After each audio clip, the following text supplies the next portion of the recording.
Hello friends, welcome. This is Neetu Kumari. तो आज हम बात करने वाले हैं बीएड के प्रीवियस क्वेश्चन जो पेपर है, ठीक है। और अभी हाल ही में बीएड के जो फोर्थ सेमेस्टर है उसके पेपर होके हटे हैं, तो उसके जो क्वेश्चन हैं वो मैं आपको यहाँ पर देने वाली हूँ, ठीक है। तो आज का जो हमारा सब्जेक्ट है वो है जेंडर, स्कूल एंड सोसाइटी, जो कि बीएड फोर्थ सेमेस्टर जो है उसका ये क्वेश्चन पेपर है, ठीक है। तो इसमें जो पेपर की हम बात करें तो इसमें लिखा हुआ है कि आपको 3 घंटे जो है वो दिए जाएंगे और मैक्सिमम जो है 14 मार्क्स का जो है आपका पेपर होने वाला है, ठीक है। अब हम बात करते हैं attempt 5 questions in all, selecting 1 question from each unit. Unit 5 is compulsory, ठीक है। तो हम इस चीज़ की जब बात करते हैं, ठीक है, जैसे हमारे नॉर्मल और भी पेपर होते हैं उसी तरह से इस चीज़ के बारे में दिया गया, लेकिन यहाँ पर मार्क्स जो हैं वो 40 ही लिख रखे हैं, ठीक है। क्योंकि वैसे ज़्यादातर हम बात करते हैं तो 80 या 90 तो हमारे नंबर होते हैं, बट यहाँ पे आई डोंट नो क्यों कि बोल के रखा है कि 40 नंबर जो है आपको इसके दिए जाएंगे, ठीक है। ठीक है, तो चलिए शुरू करते हैं। तो सबसे पहले जो यूनिट 1 है, थोड़ा ब्लर दिख रहा है पर आई होप कि इतना तो दिख रहा है कि आप समझ पाएंगे ना। तो यूनिट 1 जो है इसमें क्वेश्चन लिख रखा है, elaborate the term gender biases with reference to contemporary Indian society. यहाँ पे आपको बोला गया है कि आपने जो जेंडर वाइज किया जाता है, जो जेंडर पक्षपात किया जाता है, उसके बारे में आपको बताना है। किसके? With reference to contemporary Indian society. Contemporary का मतलब होता है जो अभी हाल ही में जो इंडियन सोसाइटी में चल रहा है उसके हिसाब से आपको बताना है। आपको पिछले ज़माने के हिसाब से नहीं बताना कि पहले कैसे महिलाओं और आदमियों के बीच में डिफरेंस किया जाता था, उनके काम को लेकर, उनको अपॉर्चुनिटी को लेकर, फ्रीडम को लेकर, ठीक है। तो ये चीज़ है, लेकिन यहाँ पे क्वेश्चन पूछा है कि जो अभी प्रेजेंट टाइम में, जो हमारे प्रेजेंट टाइम में चल रहा है उसके अकॉर्डिंग आपको बताना है कि किस तरह से जेंडर जो पक्षपात है या जो बाइसेस है वो किया जाता है, उस हिसाब से बताना पड़ेगा, ठीक है। उसके बाद है second question, define gender stereotype, suggest ways and measures to be taken to overcome such stereotype. Simple सी बात है कि जो जेंडर को लेकर जो रूढ़िवादी धारणाएं बनाई जाती हैं कि ये आदमी करेगा, ये काम सिर्फ औरत ही कर सकती है, तो इसके बारे में बताना है। और ये भी आपको बताना पड़ेगा कि कौन से तरीके हैं या कौन से मेजर्स हैं जिसके द्वारा हम ये जो जेंडर स्टीरियोटाइप बना हुआ है, जो जेंडर रूढ़िवादिता बनी हुई है सोसाइटी में, लोगों के दिमाग में, उसको हम कैसे ओवरकम कर सकते हैं, उसको कैसे हम ख़त्म कर सकते हैं, ठीक है। आपको सिंपल से बात है, एक क्वेश्चन जो है 8 मार्क्स का दिया हुआ है, तो ऑफकोर्स आपको जो आता है वो आपने इसमें अटैम्प्ट करना है, ऑप्शन दिया होता है ना। उसके बाद हम यूनिट 2 की बात करते हैं। तो इसमें पहला क्वेश्चन है, elaborate the role of curriculum and text book in dealing with gender bias in school, ठीक है, सॉरी हाँ स्कूल्स, ठीक है। तो यहाँ सबसे पहले हम एक ही क्वेश्चन में 2 क्वेश्चन पूछे गए हैं, ठीक है। पहला है elaborate the role of curriculum, जो हमारा एक पाठ्यक्रम बनाया जाता है उसकी क्या भूमिका है, किसमें? जेंडर वाइज में, ठीक है। और text book in dealing with gender bias in school, और जो किताबें होती हैं वो किस तरह से जेंडर पक्षपात करती हैं। अब आप ये सोचोगे कि किताबें किस तरह से, किताबें तो लड़की भी पढ़ती हैं और लड़के पढ़ते हैं, लेकिन किताबों में जो आपने पिक्चर्स देखी होंगी कि अभी भी कई सारी ऐसी किताबें हैं, टेक्स्ट बुक जो बच्चों को पढ़ाई जाती हैं, उसमें मदर जो होती है वो किचन में काम कर रही होती है और जो फादर होते हैं वो ऑफिस जा रहे होते हैं। तो इस तरह का बच्चा जब देखता है तो उसके माइंड में वही चीज़ बन जाती है कि मम्मी जो होती हैं, जितनी भी लेडीज़ होती हैं, वो घर का काम करती हैं, ठीक है, किचन में काम करती है, बच्चे संभालती हैं, और जो फादर होते हैं बाहर जाके काम करते हैं, ठीक है। तो इस तरह की जो टेक्स्ट बुक्स में पिक्चर्स डाली जाती हैं या ज़्यादातर मर्दों के बारे में ही हम लोग बात करें, उनके बारे में बताया जाता है, तो ये चीज़ कहीं ना कहीं बच्चों को जेंडर स्टीरियोटाइप जो है, जेंडर बाइज जो है वो बना देती है। क्वेश्चन नंबर 4 है, discuss the role of teacher in gender sensitisation with suitable example. अब यहाँ पे एक टीचर की भूमिका पूछी गई है, आप टीचर बनने जा रहे हैं, ठीक है।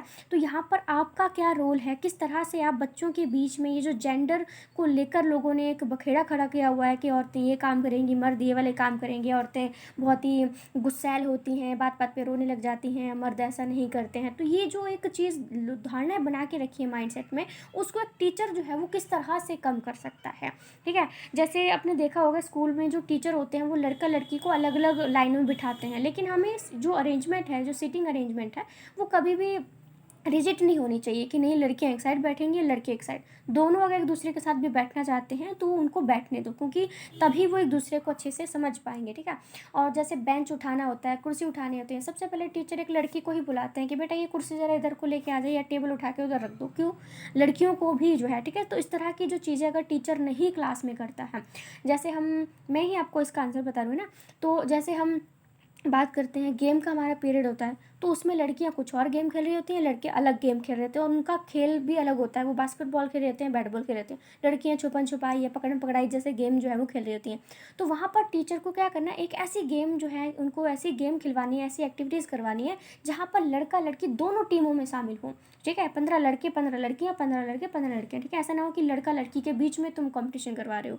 और हम स्कूल में भी यही देखते हैं, अगर टीचर जो है अंताक्षरी करवा रहा होता है, ठीक है, तो वो क्या करता है, लड़का लड़की के बीच में अंताक्षरी करवा रहा होता है, जबकि ऐसा नहीं होना चाहिए। क्योंकि लड़कियों को मान लो वो जीत जाती हैं, लड़का जीत जाते हैं, तो एक दूसरे को बुली करने लग जाते हैं वो, कि ये लड़कियां लूज़र होती हैं, उन्हें गाना नहीं आता। तो ऐसा नहीं करना है, आपने दोनों को ही बिठाना है साथ में और फिर उनको गेम जो है वो करवानी है ना। यूनिट 3 हमारा आता है mention the important role of education in dealing with social issues. हमारे समाज में ऐसे बहुत सारे मुद्दे हैं जिनको ख़त्म करने के लिए जो शिक्षा है उसकी क्या भूमिका होती है, क्योंकि एजुकेशन ही पूरा माइंडसेट बंदे का चेंज कर देती है। और जब एक व्यक्ति का माइंडसेट चेंज हो जाता है तो वो अपनी चेंज जो होते हैं, जो पॉजिटिव चेंज होते हैं, उनको लाना शुरू कर देता है। ठीक है, तो शिक्षा का ही मेन इम्पोर्टेंट, इसलिए हर किसी को एजुकेशन देने की बात जो है वो की जाती है। ठीक है, तो जैसे सामाजिक मुद्दे बहुत सारे हैं, लड़कियों को लेकर हैं, रोज़गार को लेकर हैं, तो ये सब भी किस तरह से शिक्षा इनको दूर कर सकती है आपको बताना है। उसके बाद हमारा आता है elaborate the various gender identities and socialization practices occurring in the society, give suggestion to overcome this। मतलब कि बहुत सारी ऐसी जेंडर आइडेंटिटीज़ बनाई हुई हैं कि ये औरत इस तरह का पहनावा पहनेगी, उसको सिंदूर लगाना पड़ेगा, वो सिर्फ साड़ी या सूट सलवार ही पहन सकती है, आदमी इस तरह से पहनेंगे। ठीक है, तो ये जो एक जेंडर आइडेंटिटी बनाई हुई है, ठीक है, तो उस चीज़ को कैसे ख़त्म किया जा सकता है और समाजीकरण को कैसे समाज में लाया जा सकता है, लोगों के माइंडसेट को कैसे चेंज किया जा सकता है कि वो औरत और मर्द को बराबर समझें, इक्वल अपॉर्चुनिटी दें, इक्वल उनको इज्जत दें। ठीक है, तो वो चीज़ आपको बतानी पड़ेगी, आपको सजेशन देने हैं कि कैसे हम इन चीज़ों को ख़त्म कर सकते हैं। उसके बाद हम यूनिट 4 की बात करते हैं, तो इसमें आता है explain the gender equity and equality in Indian in relation to religion with the suitable example. ठीक है, तो यहाँ पर ये बोला है कि जेंडर इक्विटी की बात करी है, क्योंकि इक्वालिटी और इक्विटी में फ़र्क होता है। इक्वालिटी क्या होता है कि सभी को सेम चीज़ देना। जैसे हम स्कूल में 8वीं तक में फ्री एजुकेशन दी गई है, तो सभी को वर्दी हो, किताबें हों, ठीक है, सभी को दी जाती हैं। लेकिन जेंडर इक्विटी क्या होती है, जेंडर इक्विटी क्या होती है कि जिसको जितनी ज़रूरत है उसको वो चीज़ प्रोवाइड करना। जैसे क्लास में बहुत सारे बच्चे हैं जो कि नॉर्मल है, लेकिन एक बच्चा हैंडीकैप्ड है, तो उसको व्हीलचेयर की ज़रूरत है, तो हम क्या कर रहे हैं, उसको ज़रूरत है तो हम उसको व्हीलचेयर दे रहे हैं। लेकिन बाकी बच्चों को उसकी ज़रूरत नहीं है तो हम उनको नहीं दे रहे हैं। ठीक है, तो जो चीज़ हम सभी को इक्वली प्रोवाइड करें वो क्वालिटी है, लेकिन जो चीज़ किसी को ज़रूरत जिसकी है उसको वो चीज़ प्रोवाइड की जा रही है, तो उसको इक्विटी कहते हैं। ठीक है, तो इसका धर्म के साथ किस तरह से रिलेशन है आपको एग्जाम्पल के साथ इसको दिखाना है। ठीक है, उसके बाद नेक्स्ट क्वेश्चन है elaborate the initiatives that have been taken by the government to promote gender equality and women empowerment in India. Bharat में संविधान की बात करें तो बहुत सारे ऐसे कानून, बहुत सारे अनुच्छेद बनाए गए हैं जिससे महिलाओं को एम्पावरमेंट जो है वो दी जाएगी। ठीक है, और आजकल के टाइम में तो लोगों की थिंकिंग जो है वो भी काफ़ी ज़्यादा चेंज हो रही है। ठीक है, जेंडर इक्वालिटी को लेकर कि आजकल औरतें राजनीति में भी जाती हैं, एजुकेशन के एरिया में पायलट हैं। ठीक है, मतलब जो काम, जैसे ड्राइवर की बात करें, पहले सिर्फ मर्द ही होते थे, लेकिन आजकल तो औरतें भी गाड़ियाँ चला रही हैं। ठीक है, और वो कंडक्टर भी बन रही हैं। तो इस तरह की चीज़ को कैसे सरकार जो है प्रमोट कर रही है उसको, और जो जेंडर स्टीरियोटाइप बने हुए हैं उसको कैसे ओवरकम कर सकते हैं, उस चीज़ के बारे में आपको बताना है। यूनिट 5 में हमारा आता है, और यूनिट 5 में पहले बोल के रखा है कि इसमें सारे जो क्वेश्चन है वो आपको अटैम्प्ट करने पड़ेंगे, क्योंकि 4 क्वेश्चन दिए गए हैं और चारों में हर एक क्वेश्चन को आपको 2 मार्क्स मिलने वाले हैं। ठीक है, तो आपको हर एक क्वेश्चन अटैम्प्ट करना पड़ेगा। ठीक है, तो पहला है हमारा पैट्रियार्की, मतलब पितृसत्ता जो है उसके बारे में बात की जाती है, आपको बतानी है।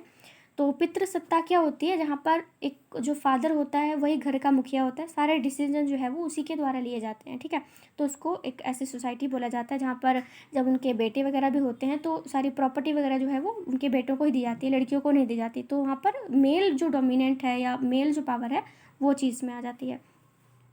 उसके बाद है distinction between sex and gender. Sex और जो जेंडर होता है उसमें भी डिफरेंस होता है, क्योंकि सेक्स की बात करें तो हमारा बायोलॉजिकल है कि हम लड़का लड़की हैं, लेकिन जेंडर की बात करते हैं कि एक आदमी, इसको औरत बोला जा रहा है, इसको मर्द बोला जा रहा है, इसके काम डिसाइड कर दिए गए हैं, तो वो सोसाइटी के द्वारा, ठीक है। तो जेंडर जो होता है वो सोसाइटी के द्वारा बनाया गया था, ठीक है।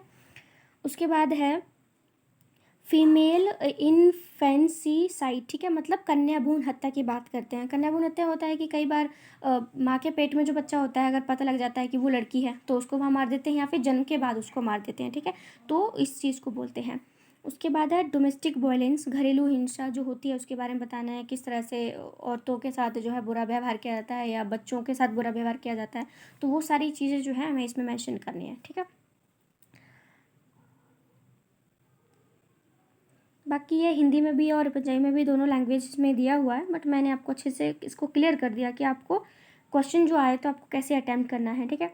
और 8 मार्क्स का है तो आपको ज़्यादा भी लिखने की ज़रूरत नहीं है, 4 से 5 पेज में ही लिखना, क्योंकि इतना टाइम भी नहीं होता हमारे पास, बट ठीक है, फिर भी 3 घंटे हैं और काफ़ी कम कम क्वेश्चन है। अगर डीएलएड की हम तुलना करते हैं तो उसमें काफ़ी सारे क्वेश्चन होते हैं, बट इसमें बहुत ही कम क्वेश्चन है, पर अच्छा है, चलो ठीक है। तो ये 4th सेमेस्टर का ये जेंडर स्कूल एंड सोसाइटी जो हमारा सब्जेक्ट है उसके क्वेश्चन पेपर है, ठीक है।